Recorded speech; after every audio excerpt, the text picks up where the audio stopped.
Olá, somos do Grupo 2, segundo E, e vamos contar em forma de lúdica a história do livro O Príncipe e o Mendigo, e vamos relacioná-la com as matérias do nosso curso de Gestão de Recursos Humanos, do Polo Anália Franco, período noturno.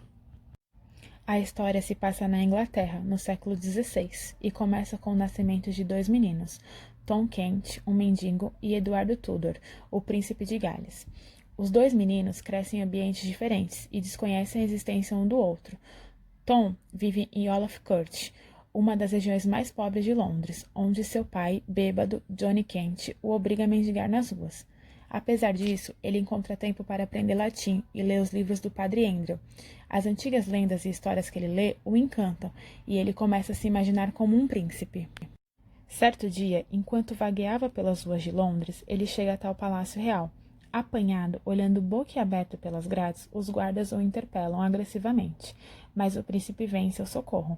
Ele leva o rapaz até seus aposentos e faz perguntas sobre a família dele. Quando Tom manifesta o desejo de vestir trajes de príncipe, os dois trocam de roupas. A espantosa semelhança dos dois surpreende a ambos. Então, num impulso, Eduardo irrompe do seu quarto para punir o sentinela que tinha se comportado rudemente com Tom. O guarda o confunde com Tom e o põe para fora do seu portão. Desta forma, o príncipe é lançado no duro mundo externo. Eduardo sente cansaço e fome enquanto caminha pelas ruas de Londres. Quando ele chega até Olaf Court, Johnny Kent o captura e, confundindo-o com seu filho, lhe dá uma enorme surra. Padre Andrew vem salvar o menino das pancadas e é golpeado por Kent. Ao descobrir que o padre estava morrendo em consequência da sua agressão, ele foge de Londres, arrastando Eduardo consigo. É a véspera de uma longa procissão em homenagem a Tom, que irá descer pelo rio Tâmisa e terminar com uma cerimônia no Guildhall. No meio da confusão, Eduardo consegue fugir. Ele segue para o Guildhall, onde chega quando Tom está sendo homenageado. Os guardas e a multidão zombam dele, enquanto ele afirma ser o príncipe. Eduardo insiste e os guardas estão prestes a atacá-lo quando Miles Randall entra em cena e o salva. Nesse meio tempo, os cortesãos acreditam que Tom é Eduardo, e quando o rapaz tenta afirmar sua verdadeira identidade, todos acham que ele enlouqueceu. Tom é levado ao encontro de seu pai, o rei Henrique. Quando o rapaz falha em reconhecê-lo, Henrique também manifesta dúvidas sobre a sanidade e o aconselha a descansar e se distrair. Assim, Tom é forçado a desempenhar o papel de príncipe. Lentamente, ele se habitua às normas do palácio e se adapta à situação. Depois de algum tempo, o rei morre. Tom sente o peso da responsabilidade sobre seus ombros, mas procura desempenhar seu papel com seriedade. Ele ordena que liberte um duque de Norfolk, condenado à morte pelo seu pai, além de perdoar vários prisioneiros.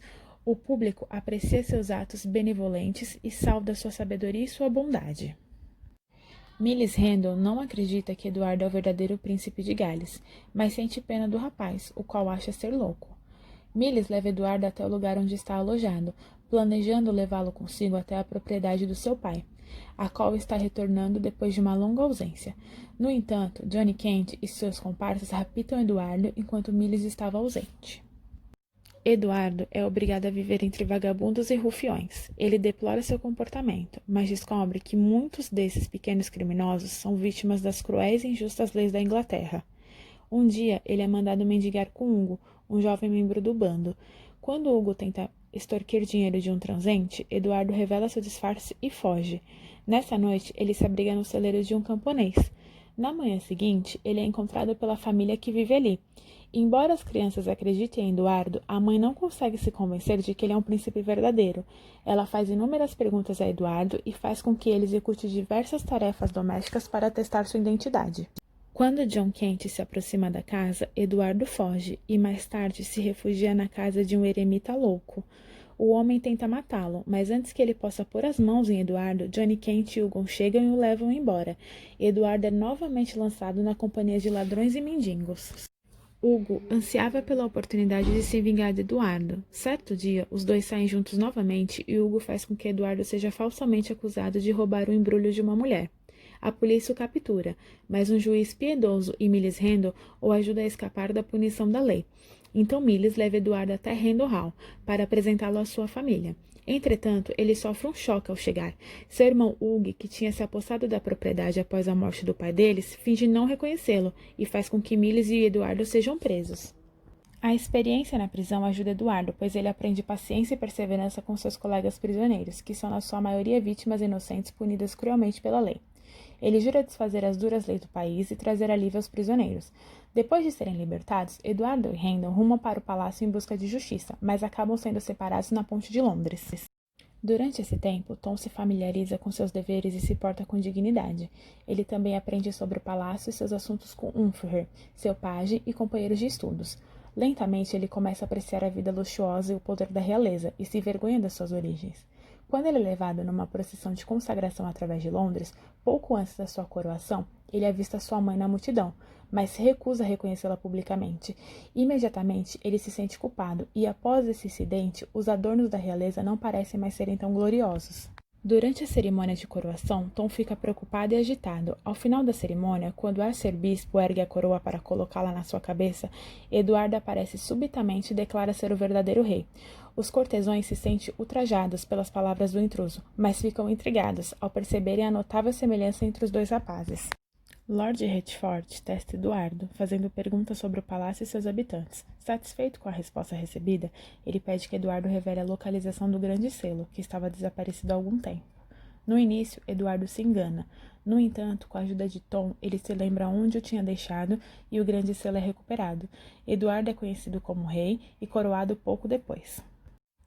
Tony e Miles ganham poder e posição, permanecendo leais à coroa. Praticamente todos os súditos que Eduardo tinha encontrado e que tinham sofrido duramente durante o reinado do rei Henrique são libertados da servidão ou recebem alguma compensação.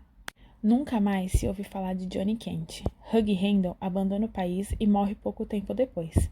Miles se casa com Edith, seu verdadeiro amor, e leva uma vida feliz. Eduardo governa com tolerância e é lembrado como um rei benevolente.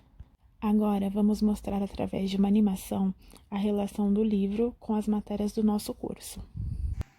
Tudo se passa na Outplus, uma empresa montadora de automóveis.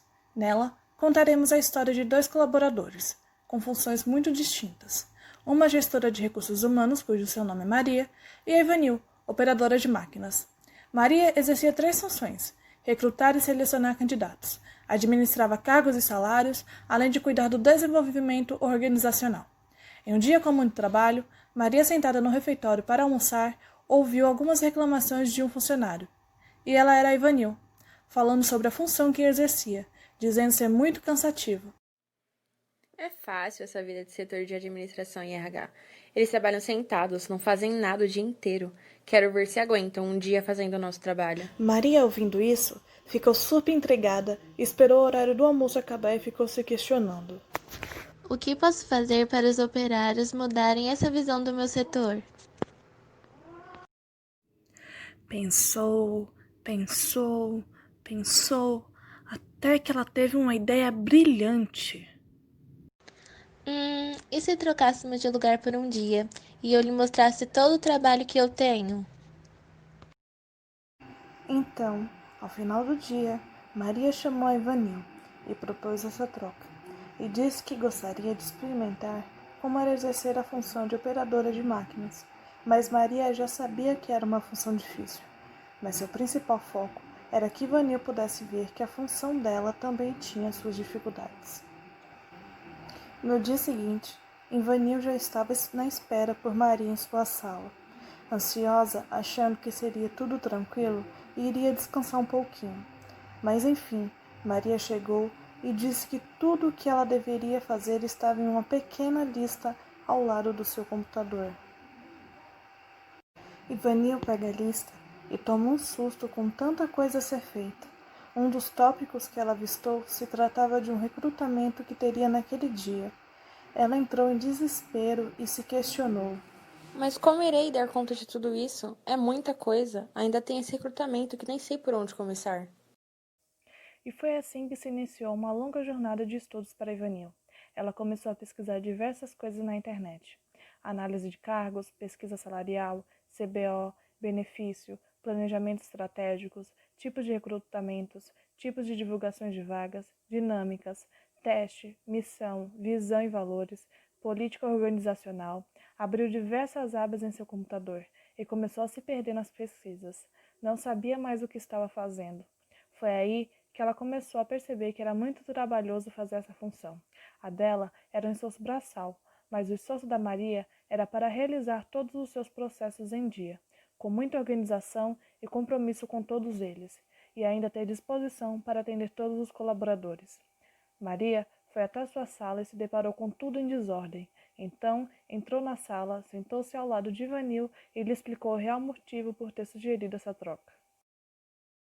Ivanil, ouvi suas queixas do dia anterior, e foi exatamente por isso que lhe propus essa troca.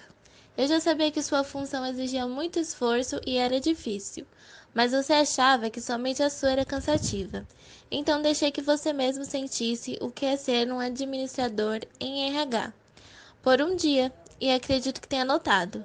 Nosso trabalho não é braçal, mas somos cobrados todos os dias, por prazos curtos e alta demanda de tarefas para serem feitas. É uma função que exige muita organização e não pode haver falhas. Então, depois desse dia, Maria conseguiu fazer com que Ivanil tivesse outra visão sobre aquela função.